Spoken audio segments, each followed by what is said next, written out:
Ngasai wari tariba pictro hauna nongthorai. As loire jajat niko. Newton picture da khara nakshilaglaga. Ahoiba. Pictro thangna mamikopta magi awabadu among ningsinglai gabladuna. Sir, aibu thambiramo. Aibu kakana lana mu laukini. James na. Yamaina de. Nupi na kapsul lauk sinabase. Newton na. Aikoi da nohala doini. Pictro sawalai. Aibu nupi ni haiduna aduk hantana khaliba kaigino.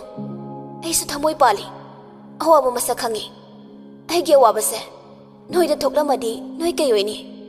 Nupana nupi gi awaba aduk khangdriba kaigino. Newton hoi machin manaudi mine kappi kaina thawa sade. Isay hauna tharaga mayum tamna bukre.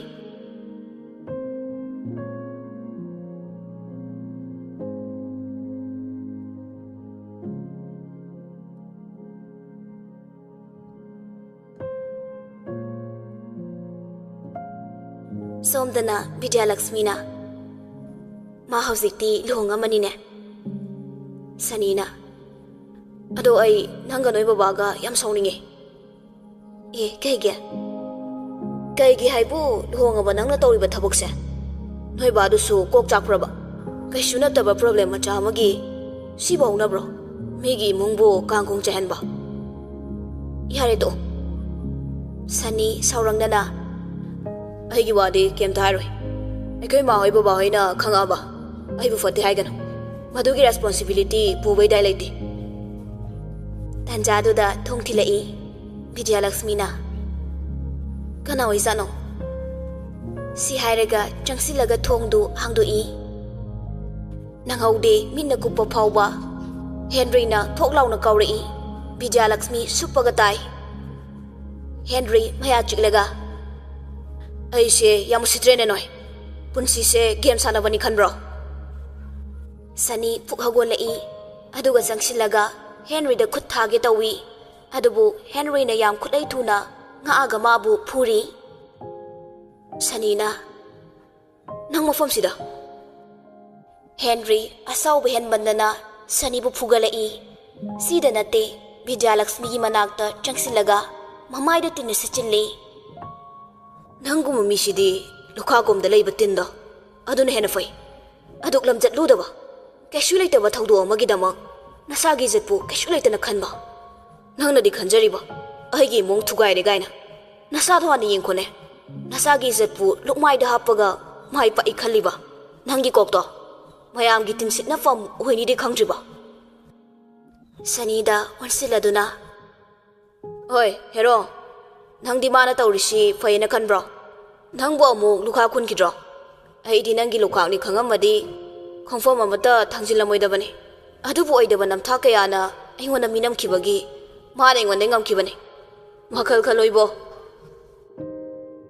asi hairaga Henry thokre masadu sauba hen manmana kainom tawre thak thak nikpa ma yaurabani chana su miludagi pirang sinthaba su lepte thoi kaigino nang nai ngonda aduk minambadi nangina tawda ai karisu khanta haude ai nangi nushibada ngauri ai na khanjaki Aigi matam amagi thoido halai haina adubu nangdi sadagi suhena tamthire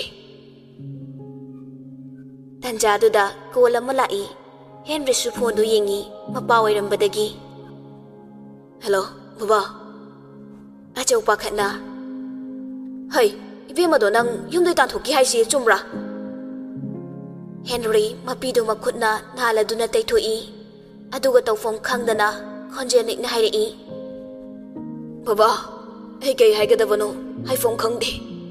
Ai siya sukpatrisibu, kay gino.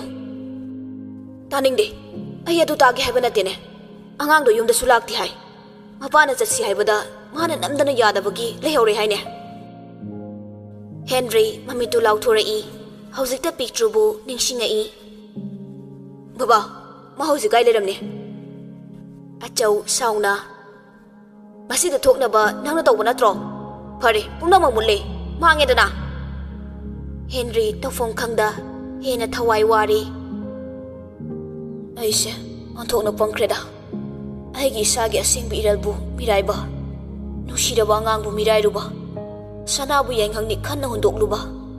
Yengangbuna sanani khanduna inada chingi khalluba. Ai mo pangwa mi leite. Gari du khamlaga tawfong khangdana mamaida makhutna thajinjai. Kaisu khangjadaba angangdugi thamoido aina machet tana thugaiba ngami.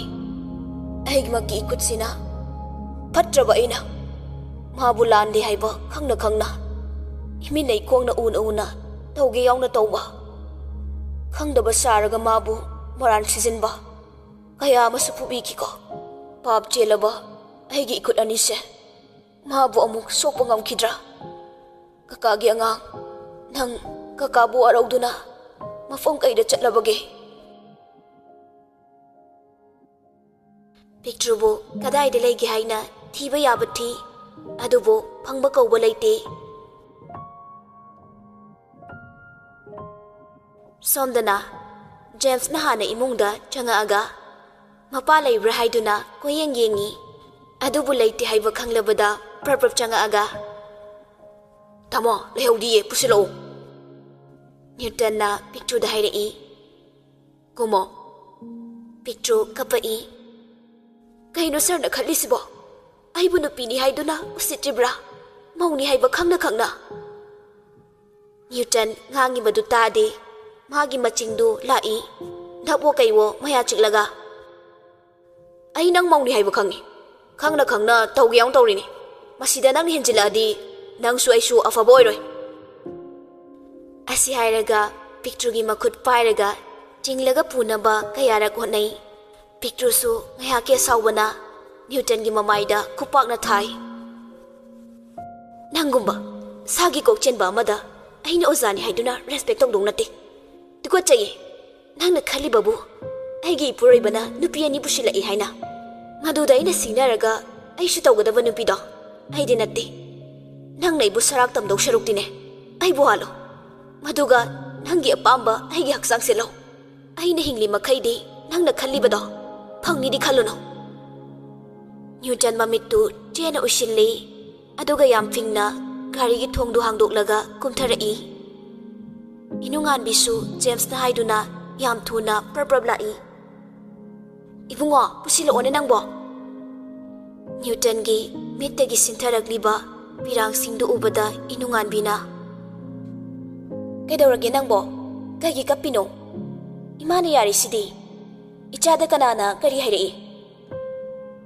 Newton khangba ngamda mamada chena konsilaga kapcharai.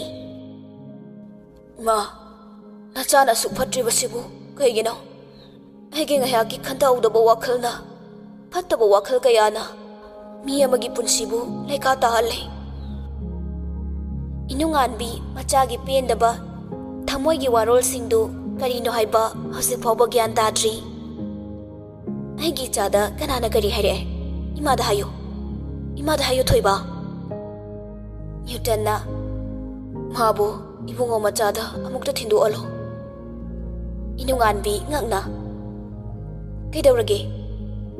Newton awabadu khangsinnabu hotnai.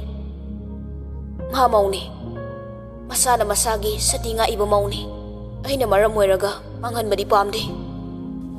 Kaino thoiba aikhoina mabu manghansi haiba natene mabu imau oina nungaina thamgi haibani.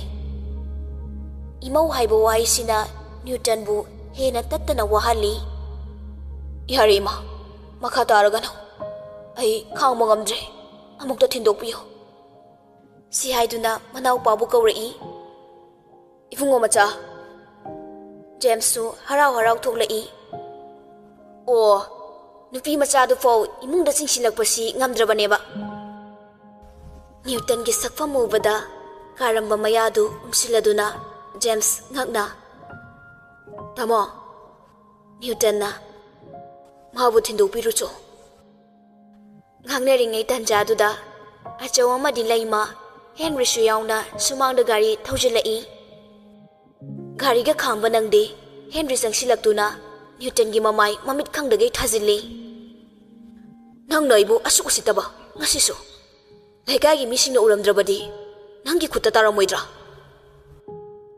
Newton ngasidi makut hande lonthoktawa amagum tumina leiri. Jamesu khamdoknaba kanna hotnai. Inungan bisu machabu khamdoknaba kanna laujari. Pictrusu tauriba mataududa garidagi kumtharaklaga. Karino noina tauri mayam sibo. Kaka mabu phugano thado. Henry picture ubada chinsilai. Angang nang kaishu tawdrabo. Haira iba waduna hena picture Henry bu tugatchaba phawraklami khara chathoklaga. Nokningida miyoi base ngaktra karigumba aigi zatsa manglamba thoklabana kamdauba mangtragana kamdauba.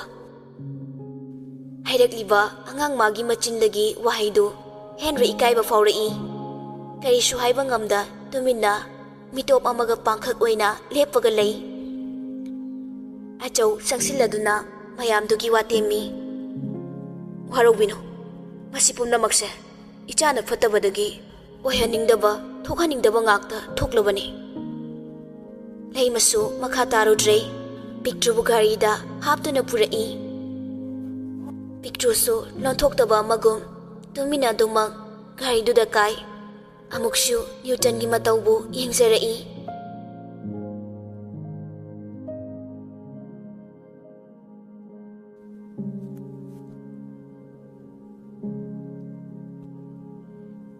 Moishu yumda halagle manungda changaaga ngayak amu hippi.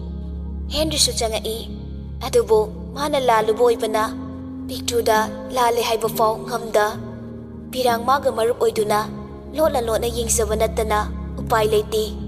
Haukraba thangdo kayasu nahauna na ningsingai. Pictuna Kaka 14 February se kailege. Henry noklaga nungshina hairi. Adubura Valentine's Day lay. Kaino Valentine's Day haibo. Henry nokladuna asifo khangdaba. Mi nupa nupi singi oiba special day ni. Numitudana aina sunangi gift ama pidoini. Aduga koiba supubini. Picture harauna. Aya asingba. Ado yang wani ne. As ai ditalida. Yahoninga kansida. Tanjaduda kola mahanjin hanjin taurai. Henry wakhalgi sangsara mada leirambani. Adubo lakliba kolduna thugaikre. Pictuna tufak tufai channa saksu thoktana mangduna laibadu ure. Henry phonduda wari saraga thokre. Tanjadu maktadani picture ngasai ke ude. Henry ga maga gi thekpa photo mayamdu amatta leiramde. Kadai de leigi haina thirai. Nakan gi kachinda leiriba photo singdu urai. Mamaidu kairaga mingshel gadu machet tare. Madu ubada picture hena thamoi shokre. Angang naga oire wakhal fathaba ngamda. Leiriba likli machet singduna makhuttu machet tana leli. Igi ngakta ngaire. Amukshu China du khangzili.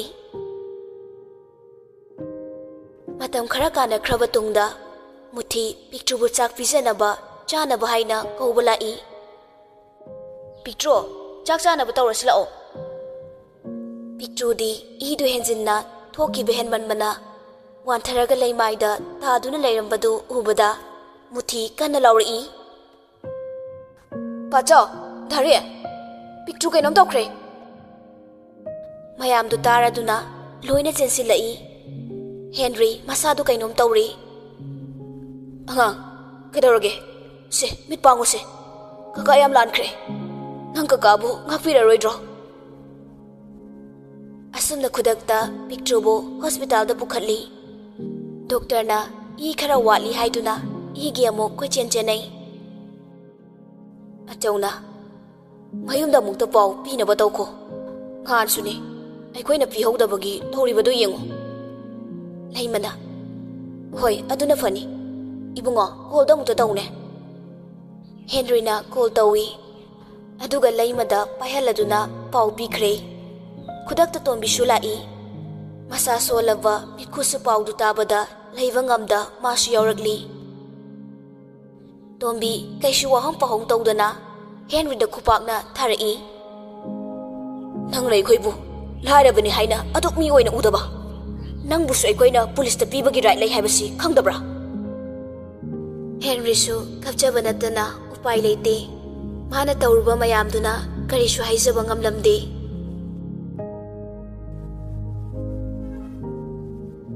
Ngayaki tungda doctor na pictubo gyala I haiduna mayamdu harauzarami. Mitku machabu mathada koladuna kapi. Fatraba ikoina ichabu manung matam chadana migi makuda sinarubagini. Ichana ngasi si yauna sirage haiba khanbagi thak yauna maisa langbani. Tombina pagi thoibi ngasidi pagaloinana yumda chatlasi. Pictugi thamoina hena kairibadi mabu nusibidabata aduda natte. Photo singdu loina lauthokpa asina suhena khallu khalluraga wabani.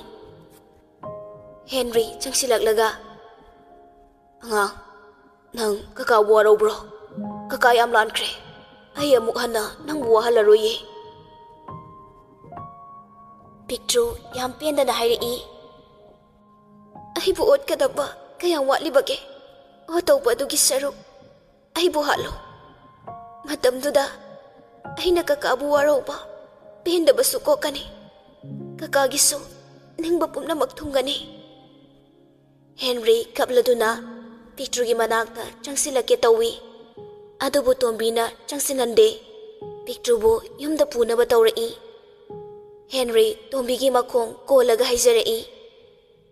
Tada mabong ta thambiramo ayam lankre matungda amuk mabu wahalaroye. Aduk chawraba aduk ahal oiraga larik laisu ningthina hairaba nangna nasagi wakhal pawba warakchaba ngamdaba angang oiriba ichasina tawrokpadi khanaba yai aduga nangmakna achau makhudu lonaraduna ibungo tombi imaubu thambiramo ichagi khandrabasuna aikhoigi ma yengbiramo. Tombi sauningba minok amaga loinana hairei ha ngasi thokliba ichagi wakhalna sibagi thak yoribase aina noigi ma yenglamdrabadi thoklamdabasu yai aduga amuk awafamda langsingi haibadi khanbigano. Si hairaga picture bu puduna chatkre mayamduna haizaba mata tade. Henry na kapchaba lauzaba karisu tade. Picture su chatbana farani khanna chatkre. Henry angawba amagum khangba ngamda leiri. Picture da kol kaya tawsai adubu pairakpa kawbadi leite.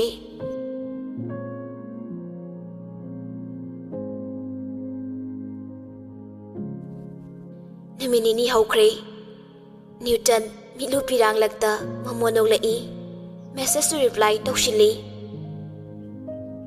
Aseng bane aigi khangnaba kanam leiti nupa mawalaw dina kakabu nahandi lay haidudi adudi nangna yaro oidra haina khanbane ai nangbu nungsiye keiba yadaba yare ko ayam wariba aiga khangnaba nupido ma ngasi luhongkreba aduna aige wabase nang yabiyo kaidauge. Newton na hanjin takpadagi last yare hoi aishu yarage ado kaidoraba unabadi ai ikaise ko chalo he mi chene na fenga leira kansida as ai ngamaroi cho taningdebaga yaroi hayeng thengnase hayeng di yaroye Valentine's numita thengnase ba as yam thina watlina ai tumage call torake ngamaroi thame ko bye bye. Asumda numit tu haukre nong mahauki nini hauki Henry su picture hoida laklaga themnaba kaya hotnai adubu kanaba kaisu leite.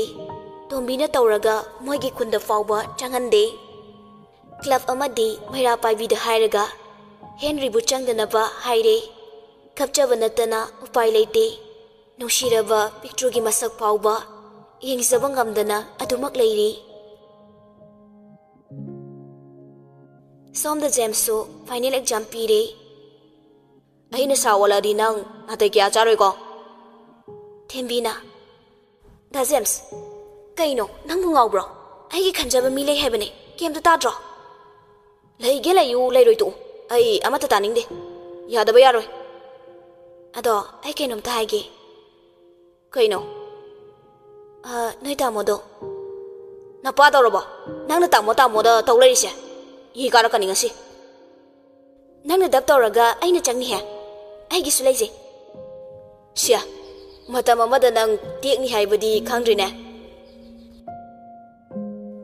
asumne school do Newton atokibada pungchichi I fana sathirabasu mayamna nungaina de magi wari na baga loitringai Henry gi amok handakti mayam thaudoktu ngakna moi masen ngangnari Elizana aduni yam thazade haiba picture haidusu school tokrene anuna tokre Sir Newton da yam nungaite madugi picture haibi haining maruda mana to on mangakdani Jonina saksing siga migi machaduda tainari ni ne Elizana na thawra nang di picture to khibadu chaktana leiri oire Jonina au chae na saktuga mina di nungsi pami haibidramina phajaba sadana leiri bibema saktu mingse pir oro Thembisu picture na hek school karaktabadagi laita phong khangdana leiri bani Henry su adu mangai school kara I haisabagi wani nungai phong khangbadi natte hanagi punsida amuk hanjilau haibadi yadabagum leiri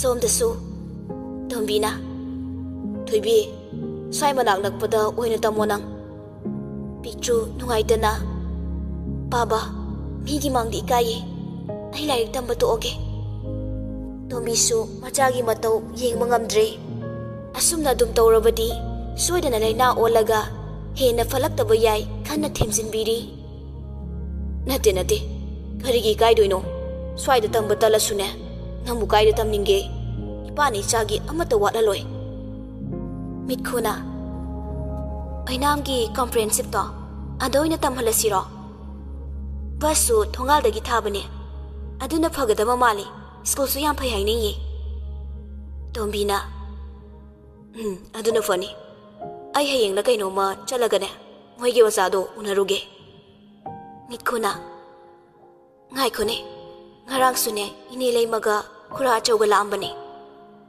picture moibu palaga hena nungai taba phawrai mapira chelai Tombina magi loina vida sauna hairei moigi mingdo amuk hana palakana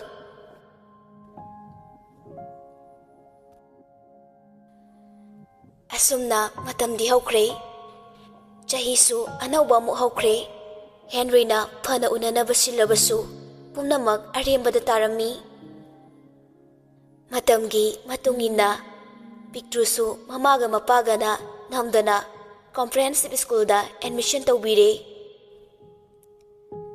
picture ngasidi school kaba ahanba numitni school aduda karai hana khangnaba mi kaya su yaude yauriba haibabu amitani moi ani budi hana dagisu punbani amaromda yam harawi amitana picture ti inungai bani he picture na kaino moigi school sibo yam pi mi mayam siga amitana asom da sune changagi yam leibani asom su thinai bazani ko horen hapta pubige pukri ga leibani yenguse asa masak phajaba masu yawe anau bani khub fajadiba talak tuda class haunaba oza sangi picture saugalai picture thoini yengude oza duna khonkalap na lawrai noise narol thokdabra hairakliba wahaidu tabada picture ngakna yengai adubu picture mamitu lak thoklaga sir